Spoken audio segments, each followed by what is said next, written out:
Today we'll give a book club presentation about Ida B. Wells's Southern Horrors, Lynch Law in All Its Phases. My lecturer is Dr. Maria José del Pino Espejo from the University Pablo de Olavide.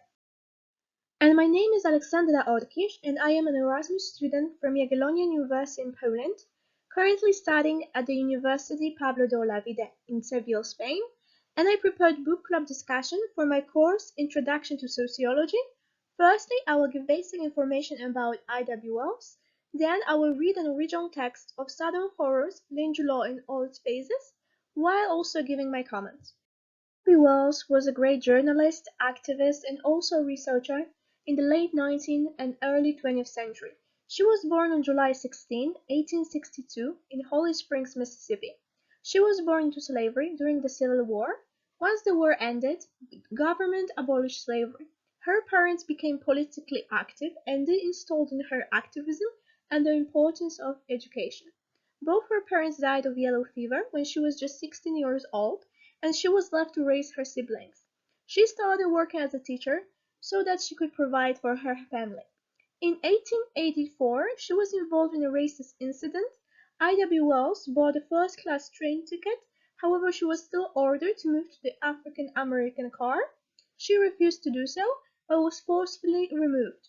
She ended up suing the railroad company and won a settlement in a circuit court. However, federal court later overturned this ruling. Afterwards, Ida B. Wells began her fight against racism. She started writing articles about issues of race and politics in the South. She also became a part owner of the Free Speech and Headlight, a Memphis newspaper. And an event that really moved her was the lynching of her friends. They opened a grocery store across from a white-owned grocer. The white grocers formed a mob to intimidate Ida's friends, but they defended themselves. Then they were arrested and later killed in jail. She started wondering about reasons black men were lynched and started to investigate several cases. She published her findings in pamphlets and wrote several columns in newspapers. Her writings lead to white people being unhappy and burning her press. She also joined the boycott of the World's Columbian Exposition because of their negative portrayal of the black community. Ida B. Wells traveled abroad spreading information about lynching. In addition, she confronted white women in the suffrage movement who ignored lynching. She was the founder of the National Association of Colored Women's Club, which was meant to deal with the civil and women's rights. Furthermore, she was in Niagara Falls for the founding of the National Association for the Advancement of Colored People. She published Southern Horrors as an analyst of lynching, and now I will read the original text while commenting some of her quotes. W. Wells, Southern Horrors, Lynch Law in All Its Phases. Preface.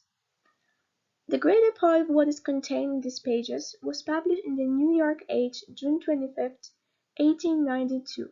In explanation of the editorial which the Memphis whites consider sufficiently infamous to justify the destruction of my paper, The Free Speech. Since the appearance of that statement, requests have come from all parts of the country that Exiled, the name under which it then appeared, be issued in pamphlet form. Some donations were made, but not enough for that purpose. The noble effort of the ladies of New York and Brooklyn, October 5th, have enabled me to comply with this request and give the world a true, unvarnished account of the cases of lynch law in the South. This statement is not a shield for the despoiler of virtue, nor altogether a defense for the poor, blind Afro-American Samsons who suffer themselves to be betrayed by white Delilahs. It is contribution to truth, an array of facts, the perusal of which it is hoped will stimulate the great American Republic to demand that justice be done though the heavens fall. It is with no pleasure I have dipped my hands in the corruption here exposed. Somebody must show that the Afro-American race is more sinned against than sinning, and it seems to have fallen upon me to do so. The awful death roll that Judge Lynch is calling every week is appalling, not only because of the lives it takes, the wrong, cruelty, and outrage to the victims, but because of the prejudice it fosters and the stain it places against the good name of a weak race. The Afro-American is not a bestial race. If this work can contribute in any way towards proving this, and at the same time arouse the conscience of American people to a demand for justice to every citizen and punishment by law for the lawless, I shall feel I have done my race a service. Other considerations are of minor importance. And I believe that in this quote that we can see on the slide, I.W. Wells speaks of the importance of shining a light at the problem of lynching. She wants to make wrongs right. When she said, "It seems to have fallen upon me to do so," she acknowledges that she believes that it is her duty to expose this issue. The offense. Wednesday evening, May 24, 1892. The city of Memphis was filled with excitement. Editorials in the daily papers of that day caused a meeting to be held in the Cotton Exchange Building. A committee was sent for the editors of the Free Speech, an Afro-American journal published in that city, and the only reason the open threats of lynching that were made were not carried out, because they could not be found. The cause of all this commotion was the following editorial published in the Free Speech, May 21, 1892, the Saturday previous. 8 Negroes lynched since last issue of the Free Speech, one at Little Rock, Arkansas, last Saturday morning, where the citizens broke into the penitentiary and got their men. 3 near Anniston, Alabama, 1 near New Orleans, and 3 at Clarksville, Georgia. The last 3 for killing a white man, and 5 on the same old record. The new alarm about raping white women. The same program of hanging then shooting bullets into the lifeless bodies was carried out to the letter. The daily commercial of Wednesday following, May 25th, contained the following leader: "Those Negroes who are attempting to make the lynching of individuals of their race a means for arousing the worst passion of their kind are playing with a dangerous sentiment. The Negroes may as well understand that there is no mercy for the Negro rapist, and little patience with his defenders." A Negro organ printed in this city, in a recent issue, publishes the following atrocious paragraph: "Nobody in this section of the country believes the old threadbare lie, that Negro men rape white women. If Southern white men are not careful they will overreach themselves, and public sentiment will have a reaction, and a conclusion will be reached which will be very damaging to the moral reputation of their women. The fact that a black scoundrel is allowed to live and utters such loathsome and repulsive calumnies is a volume of evidence as to the wonderful patience of Southern whites, but we have had enough of it. There are some things that the Southern white man will not tolerate, and the obscene intimidation of the foregoing have brought the writing to the very uttermost limit of the patience. We hope we have said enough. The Evening Scimitar of the same day copying the commercial's editorial with these words of comment: "Patience under such circumstances is not a virtue. If the Negroes themselves do not apply the remedy without delay, it will be the duty of those whom he has attacked to tie the wretch who utters these calumnies to a stake at the intersection of Main and Madison streets, brand him in the forehead with a hot iron, and perform upon him a surgical operation with a pair of tailor's shears." Acting upon this advice, the leading citizen men in the Cotton Exchange Building, the same evening, and threats of lynching were freely indulged, not by the lawless elements upon which the deviltry of the South is usually saddled, but by the leading business men in their leading business center. Mr. Fleming, the business manager and owning a whole interest, the Free Speech, had to leave town to escape the mob, and was afterwards ordered not to return. Letters and telegrams sent me in New York, where I was spending my vacation, advised me that bodily harm awaited my return. Creditors took possession of the office and sold the outfit, and the Free Speech was as if it had never been. The editorial in question was prompted by many inhuman and fiendish lynchings of Afro-Americans which had recently taken place, and was meant as a warning. 8 lynched in 1 week, and 5 of them charged with rape. The thinking public will not easily believe freedom education more brutalizing than slavery, and the world know that the crime of rape was unknown during 4 years of civil war, when the white women of the South were at the mercy of the race, which is all at once charged with a bestial one. Since my business has been destroyed and I am an exile from home because of that editorial, the issue has been forced, and as the writer Albeit I feel that the race and the public generally should have a statement of the facts as they exist. They will serve at the same time as defense for the Afro-American Samson who suffered himself to be betrayed by white Delilahs. The whites of Montgomery, Alabama, knew J.C. Duke sounded the keynote of the situation, which they would gladly hide from the world, when he said in his paper, The Herald, 5 years ago, "Why is it that the white women attract Negro men now more than in former days? There was a time when such a thing was unheard of. There is a secret to this, and we greatly suspect it is the growing appreciation of white Julians for colored Romeos. Mr. Duke, like the free speech proprietors, was forced to leave the city for reflecting on the honor of white women, and his paper suppressed. But the truth remains that Afro-American men do not always rape white women without their consent.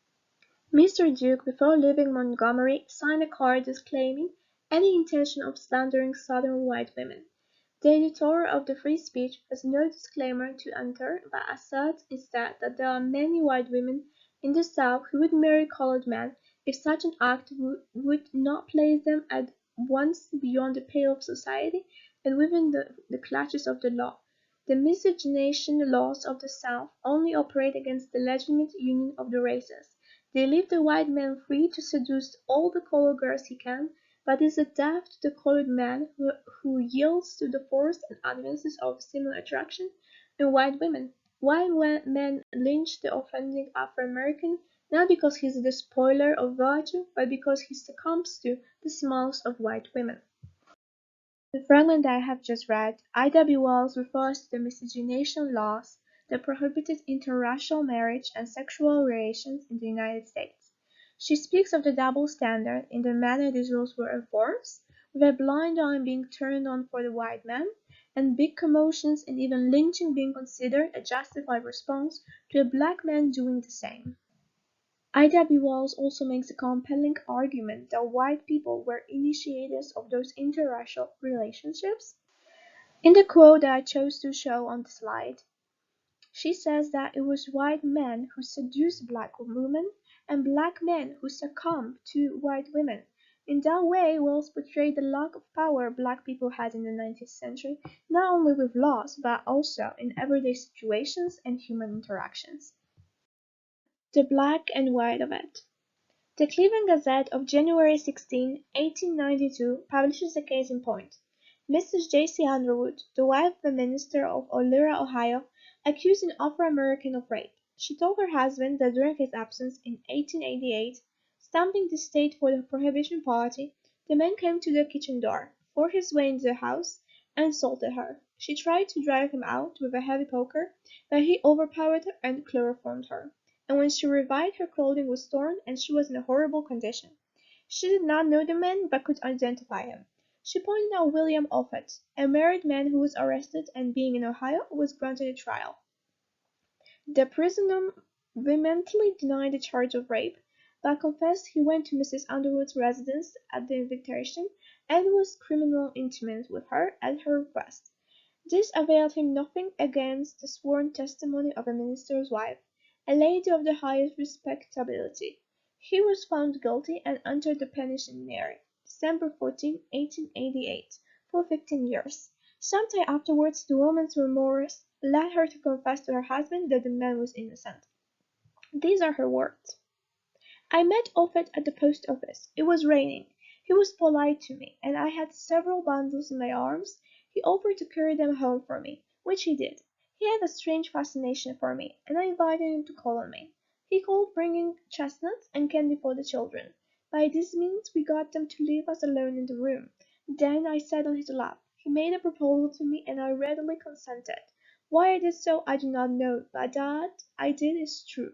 He visited me several times after that, and each time I was indiscreet. I did not care after the first time. In fact, I could not have resisted. I had no desire to resist. When asked by her husband why she told him she had been outraged, she said, I had several reasons for telling you. One was the neighbors saw the fellows here. Another was I was afraid I had contracted a loathsome disease, and still another was that I feared I might give birth to a negro baby. I hope to save my reputation by telling you a deliberate lie. Her husband, horrified by the confession, had offered who had already served 4 years, released and secured a divorce. There are thousands of such cases throughout the South, with the difference that the Southern white men initiate fury, wreak their vengeance without intervention of law upon the Afro-Americans who consort with their women. A few instances to substantiate the assertion that some white women love their companion for Afro-American will not be out of place. Most of these cases were reported by the daily papers of the South. In the winter of 1885-1886, the wife of a practicing physician in Memphis, in good social standing, whose name has escaped me, left home, husband and children, and ran away with her black coachman. She was with him a month before her husband found her and brought her home. The coachman could not be found. The doctor moved his family away from Memphis and is living in another city under an assumed name. In the same city last year, a white girl in the dusk of evening screamed at the approach of some parties that a Negro had assaulted her on the street. He was captured, tried by a white judge and jury that acquitted him of the charge. It is needless to add if there had been a scrap of evidence on which to convict him of so grave a charge he would have been convicted. Ada Clark of Memphis loved a black man and lived openly with him. When she was indicted last spring for miscegenation, she swore in court that she was not a white woman. This she did to escape the penitentiary and continued her illicit relation undisturbed. That she is of the lower class of whites does not disturb the fact that she is a white woman. The leading citizens of Memphis are defending the honor of all white women, Demi-Monde included. Since the manager of Free Speech has been run away from Memphis by the guardians of the honor of Southern white women, a young girl living on Poplar Street, who was discovered in intimate relation with a handsome mulatto young colored man, Will Morgan by name, stole her father's money to send the young fellow away from the father's rule. She has since joined him in Chicago. The Memphis Ledger for June 8 has the following. If Lily Bailey, a rather pretty white girl, 17 years of age, who is now at the city hospital, would be somewhat less reserved about her disgrace, there would be some very nauseating details in the story of her life. She is the mother of a little coon. The truth might reveal fearful depravity, or it might reveal the evidence of a rank outrage. She will not divulge the name of the man who has left such black evidence of her disgrace, and in fact says it is a matter in which there can be no interest to the outside world. She came to Memphis nearly 3 months ago and was taken in at the Women's Refugee in the southern part of the city. She remained there until a few weeks ago when the child was born. The ladies in charge of the refugee were horrified. The girl was at once sent to the city hospital, where she has been since May 30th. She is a country girl. She came to Memphis from her father's farm, a short distance from Hernando, Mississippi. Just when she left there, she would not say. In fact, she says she came to Memphis from Arkansas and says her home is in the state. She is rather good-looking, has blue eyes, a low forehead, and dark red hair. The ladies in the Women's Refugee do not know anything about the girl further than what they learned when she was an inmate of the institution, and she would not tell much. When the child was born, an attempt was made to get the girl to reveal the name of the Negro who had disgraced her. She obstinately refused, and it was impossible to elicit any information from her on the subject. Note the wording: "The truth may reveal fearful depravity of rank outrage." If it had been a white child, or Lily Bailey had told a pitiful story of Negro outrage, it would have been a case of woman's weakness or assault, and she could have remained at the Women's Refugee. But a Negro child, and to withhold his father's name and thus prevent the killing of another Negro rapist, a case of fearful depravity. The very week the leading citizens of Memphis were making a spectacle of themselves in defense of all white women of every kind, an African American Mr. Strickling was found in a white woman's room in the city. Although she made no outcry of rape, he was jailed and would have been lynched, but the woman stated she bought cartons of him. He was a furniture dealer, and his business in her room that night was to put them up. A white woman's word was taken as absolutely in this case, and when the woman cry of rape is made, and he was freed. True of Memphis is true of the entire South. The daily papers last year reported a farmer's wife in Alabama had given birth to a Negro child. When a Negro farm hand who was plowing in the field heard it, he took the mule from the plow and fled. The dispatches also told of a woman in South Carolina who gave birth to a Negro child and charged 3 men with being its fathers, every one of whom has since disappeared. In Tuscumbia, Alabama, the colored boy who was lynched there last year for assaulting a white girl told her before his accusers that he had met her there in the woods often before. Frank Weems of Chattanooga, who was not lynched in May only because the prominent citizens became his bodyguard until the doors of penitentiary closed on him, had letters in his pocket from the white woman in the case, making the appointment with him. Edward Coy, who was burned alive in Texarkana January 1, 1892, died protesting his innocence. Investigations since as given by Boston and the Chicago Inter-Ocean October 1 proves. The woman who is paraded as victim of violence was of a bad character. Her husband was a drunkard and a gambler. She was publicly reported and generally known to have been criminally intimate with Coy for more than a year previous. She was compelled by threats, if not violence, to make the charge against the victim. When she came to apply the match, Coy asked her if she would burn him after they had been swearing so long. A large majority of the superior white men prominent in the affair are the reputed fathers of mulatto children. These are not pleasant facts, but they are illustrative of the vital phase of the so-called race question, which should properly be designated an earnest inquiry as to the best methods by which religion, science, law, and political power may be employed to excuse injustice, barbarity, and crime done to a people because of race and color.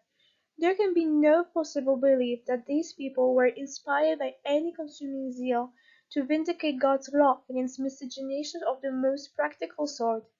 The woman was a willing partner in the victim's guilt, and being of the superior race must naturally have been more guilty. In Natchez, Mississippi, Mrs. Marshall, one of the crème de la crème of the city, created a tremendous sensation several years ago. She has a black coachman who was married and had been in her employ several years. During this time she gave birth to a child whose color was remarked by trace to some brunette ancestor, and one of the fashionable dames of the city was its godmother. Mrs. Marshall's social position was unquestioned, and wealth showered daintily on this child, which was idolized with its brother and sister by its white papa. In course of time another child appeared on the scene, but it was unmistakably dark. All were alarmed and rushed with blood strangulation were the conjecture, but the doctor, when asked the cause, grimly told them it was a negro child. There was another family conclave the coachman heard of, and leaving his own family went west, and has never returned. As soon as Mrs. Marshall was able to travel, she was sent away in deep disgrace. Her husband died within the year of a broken heart. Ebenezer Fowler, the wealthiest colored man in Saucana County, Mississippi, was shot down the street in Myersville January 3, 1885, just before dark, by an armed body of white men who filled his body with bullets. They charged him with writing a note to a white woman of the place which they intercepted and which proved there was an intimacy existing between them. Hundreds of such cases might be cited, but enough have been given to prove the assertion that there are white women in the South who love their Afro-Americans' company even as there are white men notorious for their preference for Afro-American women. There is hardly a town in the South which has not an instance of the kind which is well known, and hence the assertion is reiterated that nobody in the South believes the old bare lie that Negro men rape white women. Hence there is a growing demand among Afro-Americans that the guilt or innocence of parties accused of rape be fully established. They know the men of the section of the country who refuse this are not so desirous of punishing rapists as they pretend. The utterances of the leading white men show that with them it is not the crime but the class. Bishop Fitzgerald has become apologist for lynchings of the rapists of the white women only. Governor Tillman of South Carolina, in the month of June, standing under the tree in Burton, South Carolina, on which 8 Afro-Americans were hung last year, declared that he would lead a mob to lynch a Negro who raped a white woman. So they say the pupils, officials, and newspapers of the South. But when the victim is a colored woman, it is different. Last winter in Baltimore, Maryland, three white ruffians assaulted a Miss Camper, a young Afro-American girl, while, while out walking with a younger man of her own race. They held her escort and outraged the girl. It was a deed disturbing enough to arouse Southern blood, which gives its horror of rape as excuse for lawlessness. But she was an Afro-American. The case went to the court, an Afro-American lawyer defended the men, and they were acquitted. In Nashville, Tennessee, there is a white man, Pat Hannifin, who outraged a little Afro-American girl, and from the physical injuries received, she has been ruined for life. He was jailed for 6 months, discharged, and is now a detective in that city. In the same city last May, a white man outraged an Afro-American girl in a drugstore. He was arrested and released on bail at the trial. He was rumored that 500 Afro-Americans had organized to lynch him. 250 white citizens armed themselves with Winchesters and guarded him.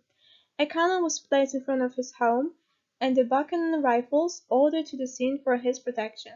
The Afro-American mob did not materialize. Only 2 weeks before, Gleason, who had only been charged with rape upon a white woman, had been taken from the jail with Governor Buchanan and the police and militia standing by, dragged through the streets in broad daylight, knives plunged into him at every step, and with every fiendish cruelty a frenzied mob could devise, he was at last swung out on the bridge, with hands cut to pieces as he tried to climb up the stanchions, a naked bloody example of the bloodthirstiness of the 19th century civilization of the Athens of the South.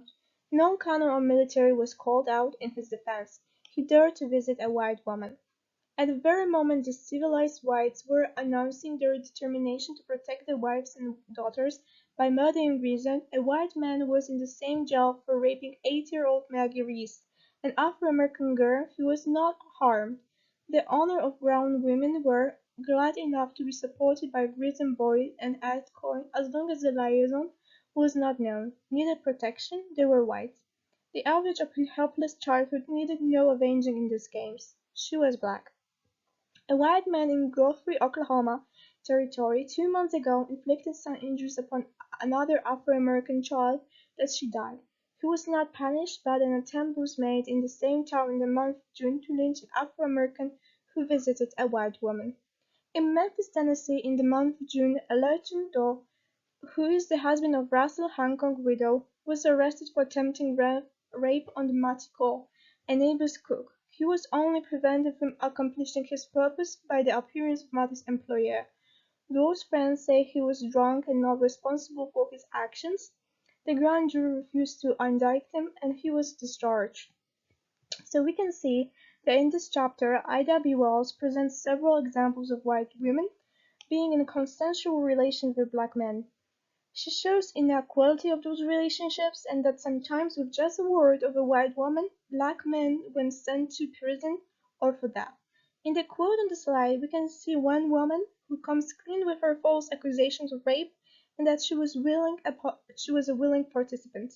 She also points out that people are only willing to believe white women, and the situation is very different when a black woman accuses white men. New Cry: The appeal of Southern whites to Northern sympathy and sanction, the insidious plea made by Bishop Fitzgerald for substantiation of judgment because those who condemn lynching express no sympathy for the white women in the case, falls to the ground in light of the foregoing. From this exposition of the race issue in lynch law, the whole matter is explained by the well-known opposition growing out of slavery to the progress of the race. This is crystallized in the oft-repeated slogan, "This is a white man's country, and the white man must rule." The South resented giving the Afro-American his freedom, the Butler Vote, and the Civil Rights Law, the rise of the Ku Klux Klan and white liners to subvert Reconstruction government, the Hamburg and Allentown, South Carolina, the Copiah Country, Mississippi, and the Lafayette Parish, Louisiana massacres were excused as the natural resentment of intelligence against government by ignorance.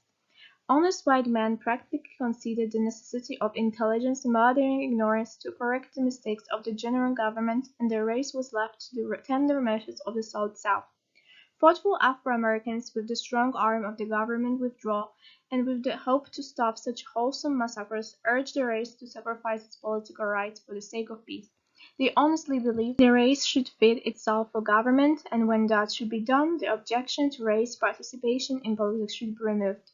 But the sacrifice did not remove the trouble, nor move the South to justice. One by one, the Southern states have legally disfranchised the Afro-American, and since the repeal of the Civil Rights Bill, nearly every Southern state has passed separate car laws with a penalty against their infringement. The race, regardless of advancements into filthy, stifling participation, cut off from smoking cars. All this while, although the political cause has been removed, the batteries of black men at Barryman, South Carolina, Carrollton, Mississippi, Waycross, Georgia, and Memphis, Tennessee, have gone on. Also the flaying alive of men in Kentucky, the burning of one in Arkansas, the hanging of a 15-year-old girl in Louisiana, a woman in Jacksonville, Tennessee, and one in Hollandale, Mississippi, until the dark and bloody record of the South shows 728 Afro-Americans lynched during the past 8 years. Not 50 of these were for political causes. The rest were for all the manner of accusation, from that of rape of white women to the case of the boy Will Lewis, who was hanged at Tullahoma, Tennessee last year for being drunk and sassy to white folks. These statistics, compiled by the Chicago Tribune, were given the first year of this year 1892. Since then, not less than 150 have been known to have met violent death at the hands of cruel, bloodthirsty mobs during the past 9 months. To palliate this record, which grows worse as the Afro-American become intelligent and excuse some of the most heinous crimes that ever stained the history of a country, the South is shielding itself behind the plausible screen of defending the honor of its women. This too, in the face of the fact that only one-third of 728 victims to mobs have been charged with rape, to say nothing of those of that one-third who were innocent of the charge. A white correspondent of the Baltimore Sun declares that the Afro-American who was lynched in Charleston, Maryland in May for assault on a white girl was innocent, that the deed was done by a white man who had since disappeared. The girl herself maintained that her assailant was a white man. When that poor Afro-American was murdered, the whites excused the refusal of a trial on the ground that they wished to spare the white girl the mortification of having to testify in court. This cry has had its effect. It has closed the heart, stifled the conscience, robbed the judgment, and hushed the voice of press and pulpits of the subject of lynch law throughout this land of liberty. Men who stand high in the esteem of the public for Christian character, for moral and physical courage, for devotion to the principles of equal and exact justice to all, and for great sagacity, stand as cowards who fear to open their mouths before this great outrage. They do not see that by their tacit encouragement, their silent acquiescence, the black shadow of lawlessness in the form of lynch law is spreading its wings over the whole country. Men who, like Governor Tillman, start a ball of lynch law rolling for a certain crime, are powerless to stop it when drunken or criminal white thugs feel like hanging an Afro-American on any pretext. Even to the better class of Afro-Americans, the crime of rape is so revolting they have too often taken the white man's word and given lynch law neither the investigation nor condemnation it deserved. They forget that a concession of the right to lynch a man for a certain crime not only concedes the right to lynch any person for any crime, but so frequently is the cry of rape now raised. It is in a fair way to stamp us a race of rapists and desperados. They have gone on hoping and believing that general education and financial strength would solve the difficulty, and are devoting their energies to the accumulation of both. The mob spirit has grown with the increasing intelligence of the Afro-American. It has left the out-of-the-way places where ignorance prevails, has thrown off the mask, and with this new cry stalks in broad daylight in large cities, the centers of civilization and encouragement by the leading citizens and the press. My comments for this chapter would be that I.W. Walls continues to expose real reasons for the lynching of black men, and that those are often unconfirmed accusations or situations which should never result in a human's death. She uncovered that lynching were often not for acts of sexual violence, but for example, being too successful or disrespecting the white people. The malicious and untruthful white press. The Daily Commercial and Evening Scimitar of Memphis, Tennessee, are owned by leading businessmen of that city, and yet, in spite of the fact that there have been no white women in Memphis outraged by an Afro-American, and that Memphis possessed a fearful law-abiding, property-owning class of Afro-Americans, the Commercial of May 17, under the head of the "More Rapes, More Lynching," gave utterance to the following: the lynching of three Negro scoundrels, reported in our dispatches from Anniston, Alabama, for a brutal outrage committed upon a white woman, will be a text for much comment on Southern barbarism by Northern newspapers, but we fancy it will hardly prove effective for campaign purposes among intelligent people. The frequency of these lynchings calls attention to the frequency of the crimes which causes lynching. The Southern barbarism which deserves the serious attention of all people North and South is the barbarism which preys upon weak and defenseless women. Nothing but the most prompt, speedy, and extreme punishment can hold in check the horrible and bestial profanities of the Negro race. There is a strange similarity about a number of cases of this character which have lately occurred. In each case the crime was deliberately planned and perpetrated by several Negroes. They watched for an opportunity when the women were left without a protector. It was not a sudden yielding to a fit of passion, but the consummation of a devilish purpose, which has been seeking and waiting for the opportunity. This feature of the crime not only makes it most fiendishly brutal, but adds to the terror of the situation in the thinly settled country communities. No man can leave his house at night without the dread that some roving Negro ruffian is watching and waiting for this opportunity.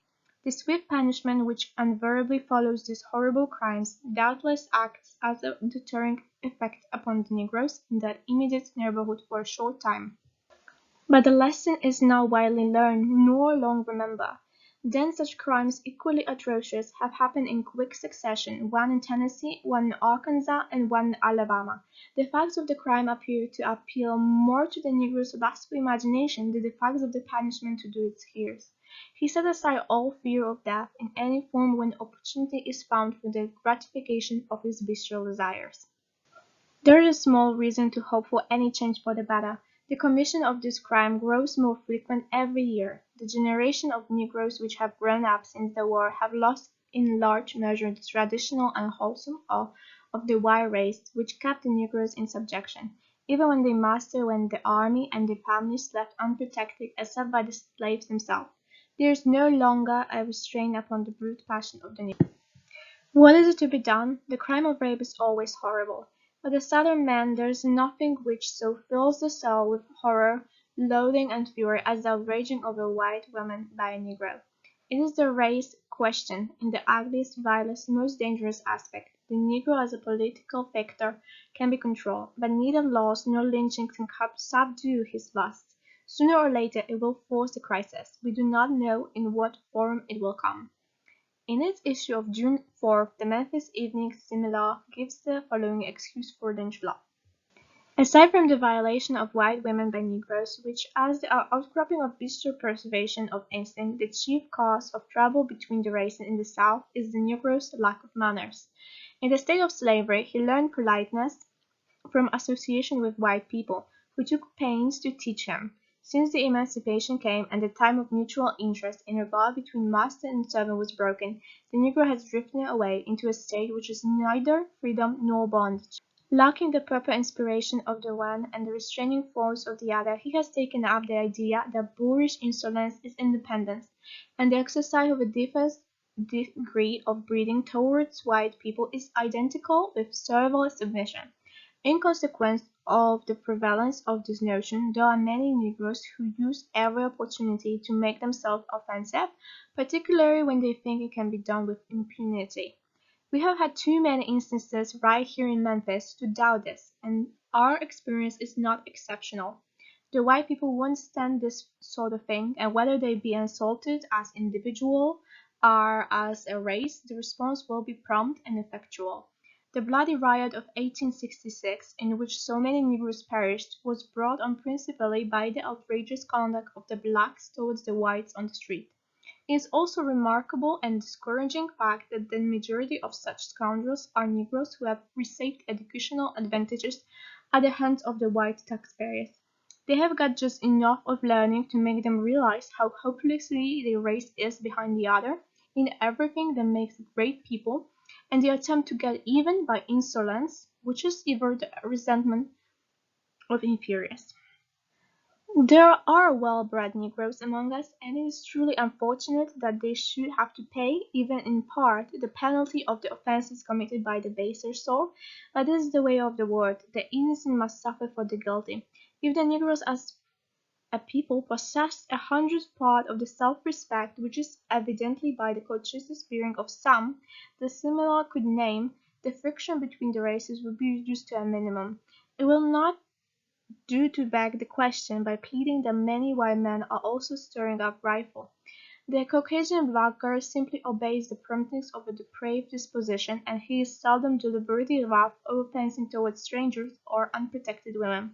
The Negro tough, on the contrary, is given to just that kind of offending, and he almost invariably singles out white people as his victims. On March 9, 1892, there were lynched in the same city three of the best specimens of young since the war Afro-American manhood. They were peaceful, law-abiding citizens and energetic businessmen. They believed the problem was to be solved by eschewing politics and putting money in the purse. They owned a flourishing grocery business in a thickly populated suburb of Memphis, and a white man named Barrett had on the opposite corner. After a personal difficulty, which Barrett solved by going into the People's Grocery, drawing a pistol and was thrashed by Calvin's McDowell, he, Barrett, threatened to clean them out. These men were a mile beyond the city limits and posed protection. Hearing that Barrett's crowd was coming to attack them Saturday night, they massed their forces and prepared to defend themselves against the attack. When Barrett came, he led a posse of officers, 12 in number, who afterward claimed to be hunting a man for whom they had a warrant. That 12 men in citizen clothes should think it is necessary to go in the night to hunt one man who had never before been arrested or made any record as a criminal had never been explained. When they entered the back door, the young men thought the threatened attackers armed and fired into them. Three of the officers were wounded, and when the defending party found it was officers of the law upon whom they had fired, they ceased and got away. 31 men were arrested and thrown in jail as conspirators, although they all declared more than once they did not know they were firing on officers. Excitement was at fever pitch until this morning papers, 2 days after, announced that the wounded deputy sheriff were out of danger. This hindered rather than helped the plans of the whites. There was no law in the statute books which would execute an Afro-American for wounding a white man, but the unwritten law did. Three of these men, the president, the manager, and the clerk of the grocery, the leaders of the conspiracy, were secretly taken from jail and lynched in a shockingly brutal manner. The Negroes are getting too independent, they say. We must teach them a lesson. What lesson? The lesson of subordination. Kill the leaders and we'll call the Negro who dares to shoot a white man, even in self-defense.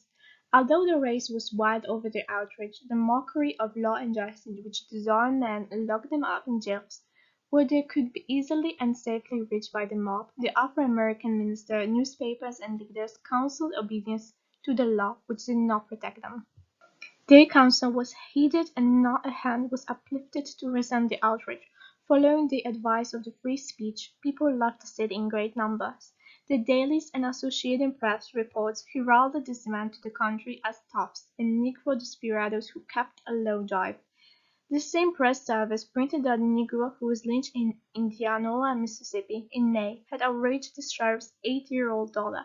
The girl was more than 18 years old, and was found by her father in this man's room, who was a servant on the place.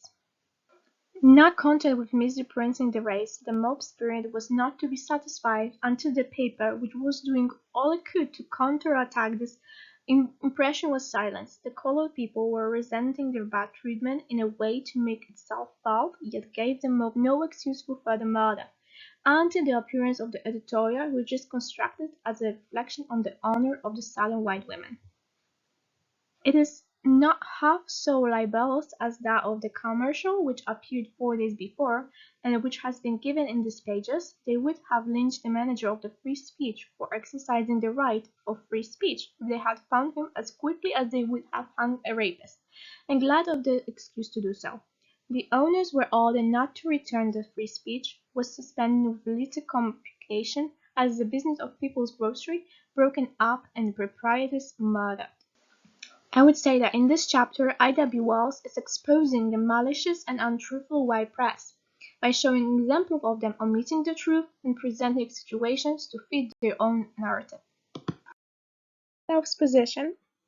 Henry W. Grady, in his well-remembered speeches in New England and New York, pictured the Afro-American as incapable of self-government. Through him and other leading men, the cry of the South to the country has been, "Hands off, leave us to solve our problem."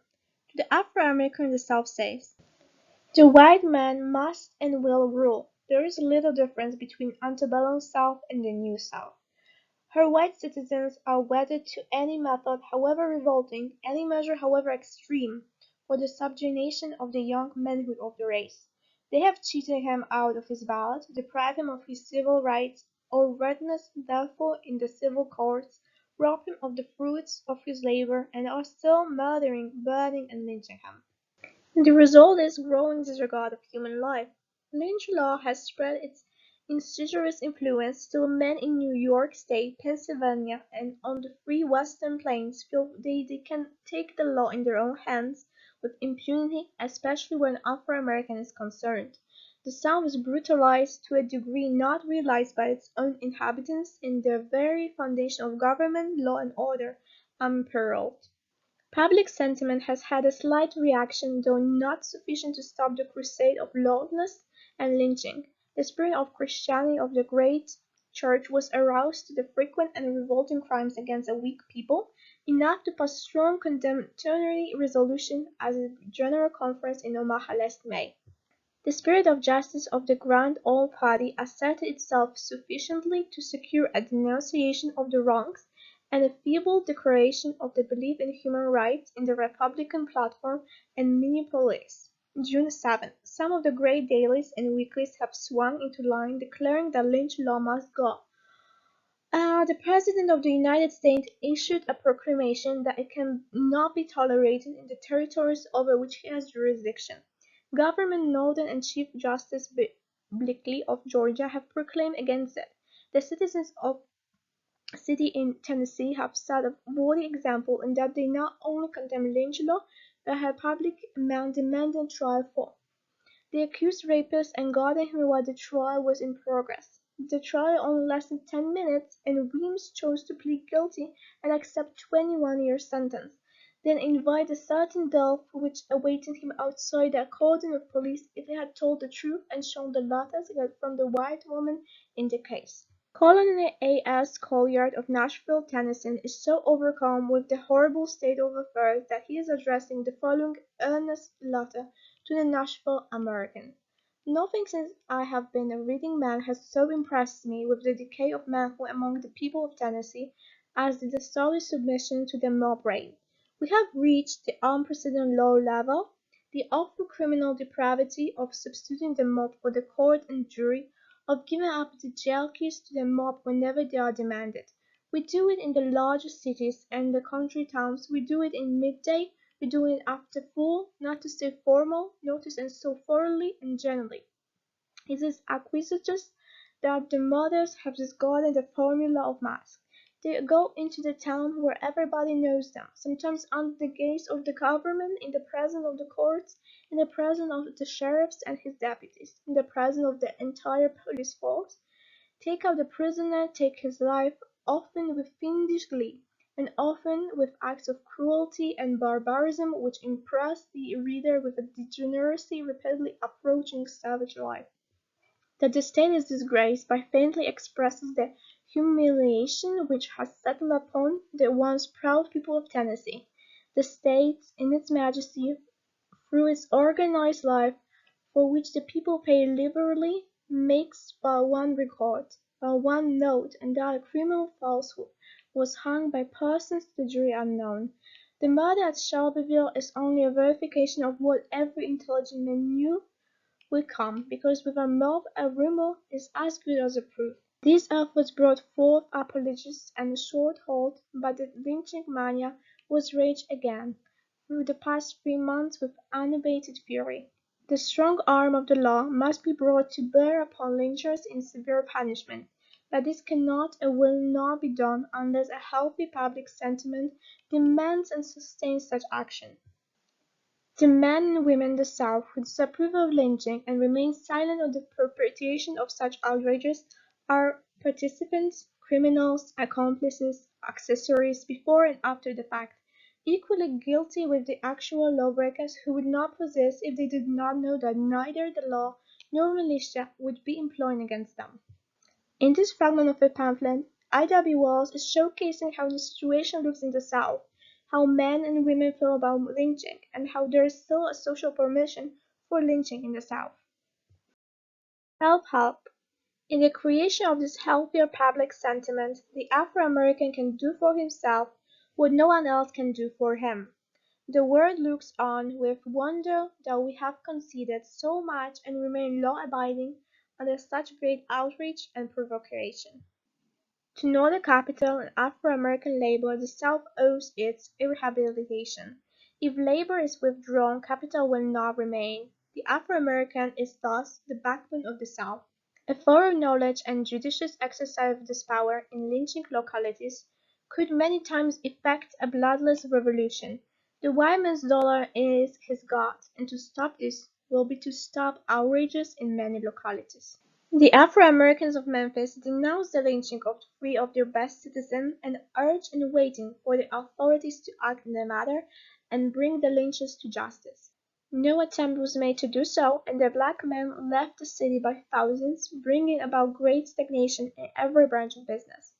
Those who remained so injured the business of the streetcar company by staying off the cars that the superintendent, manager, and treasurer called personally on the editor of this free speech, asked them to urge our people to give them their patronage again.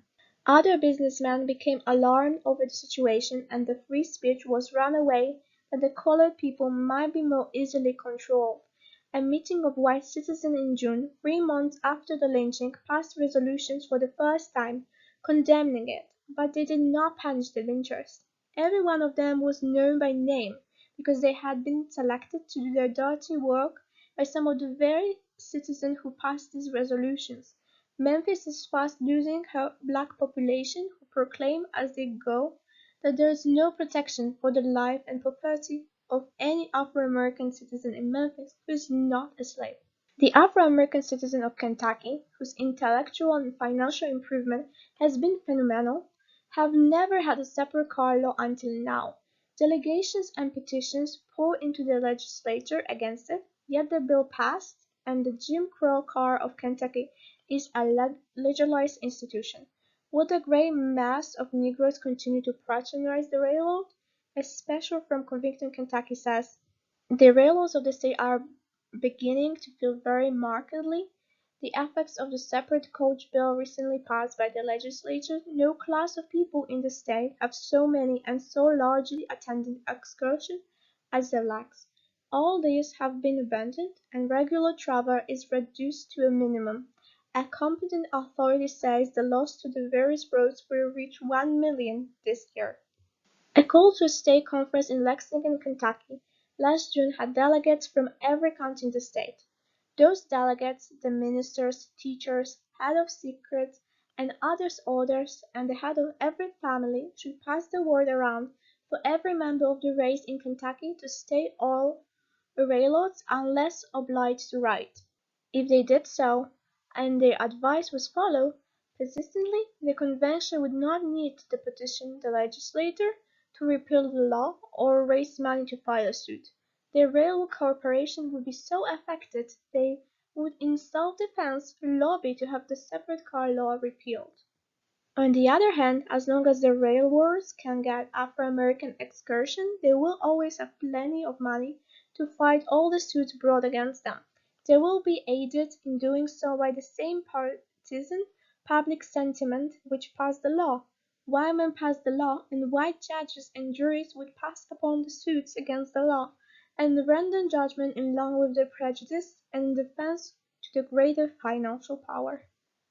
To appeal to the white man's pocket has ever been more effectual than all the appeals ever made to his conscience.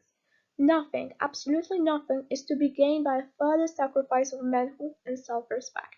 By the right exercise of his powers as the industrial factor of the South, the Afro-American can demand and secure his rights, the punishment of lynchers and a fair trial for accused rapists. Of the many inhuman outrages of this present year, the only case where the proposed lynching did not occur was where the men armed themselves in Jacksonville, Florida, and Paducah, Kentucky, and prevented it. The only times an Afro-American who was assaulted got away has been when he had a gun and used it in self-defense. The lesson this teaches, and which every Afro-American should ponder well, is that a Winchester rifle should have a place of honor in every black home, and it should be used for the protection which the law refuses to give. When the white man, who is always the aggressor, knows he runs a great risk of biting the dust every time his Afro-American victim does, he will have greater respect for Afro-American life.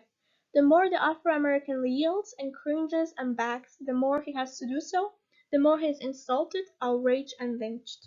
The assertion has been substantiated throughout these pages that the press contains unreliable and doctored reports of lynching, and one of the most necessary things for the race to do is to get these facts before the public. The people must know before they can act, and there is no educator to compare with the press. The Afro-American papers are only ones which will print the truth, and they lack means to employ agents and detectives to get at the facts. The race must rally a mighty host to the support of the journals and thus enable them to do much in the way of investigation. A lynching occurred at Port Jarvis, New York, the first week in June. A white and colored man was implicated in the assault upon a white girl. It was charged that the white man paid the colored boy to make the assault, which he did on the public highway in broad daytime, and was lynched. This, too, was done by parties unknown. The white man in the case still lives.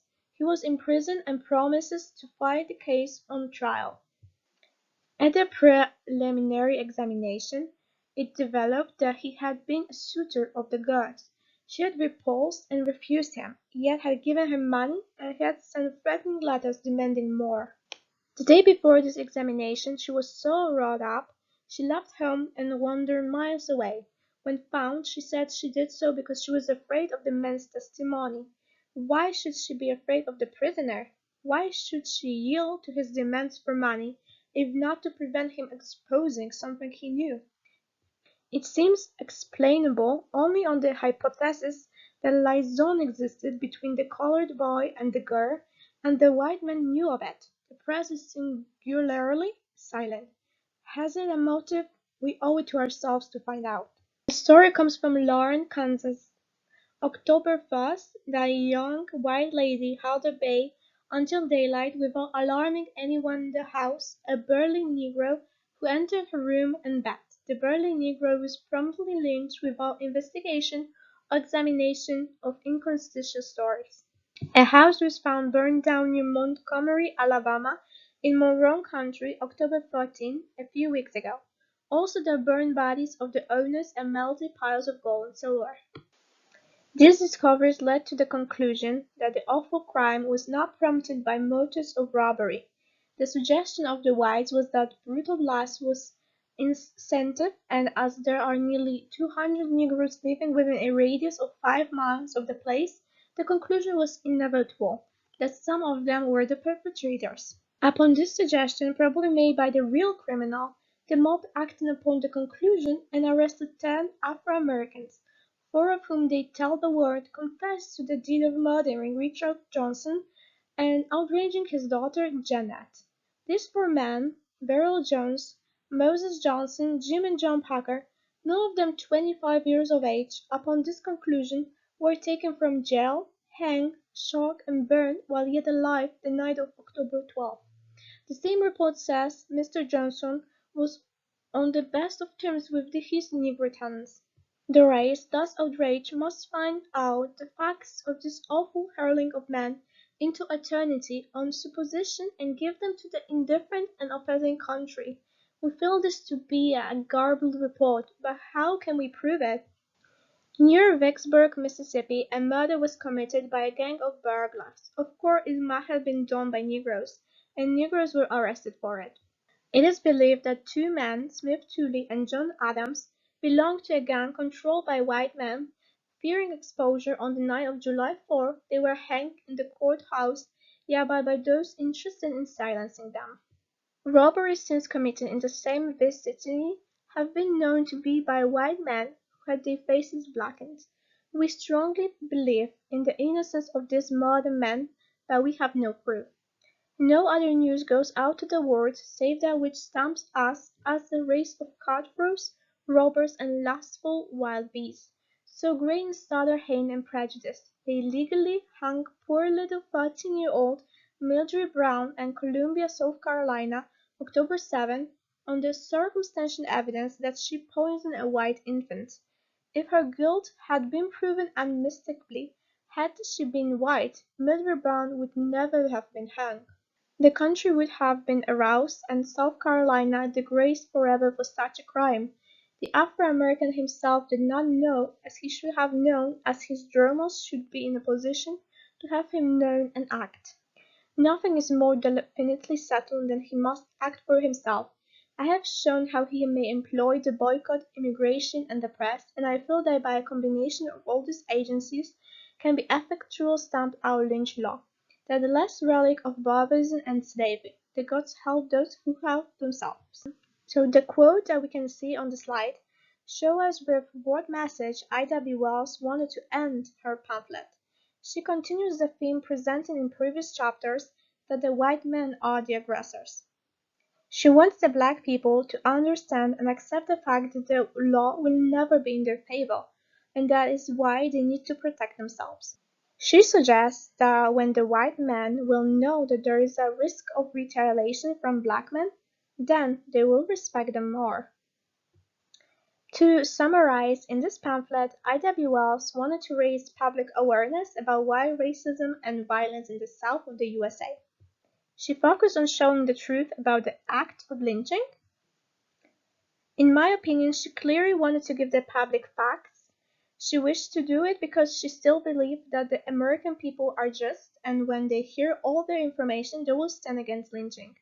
What is more, she uncovered that even the reasons that were used to justify lynching were often falsified, and that black men could simply be lynched for being at the wrong place and the wrong time. And here you can see all the sources I have used to make my presentation.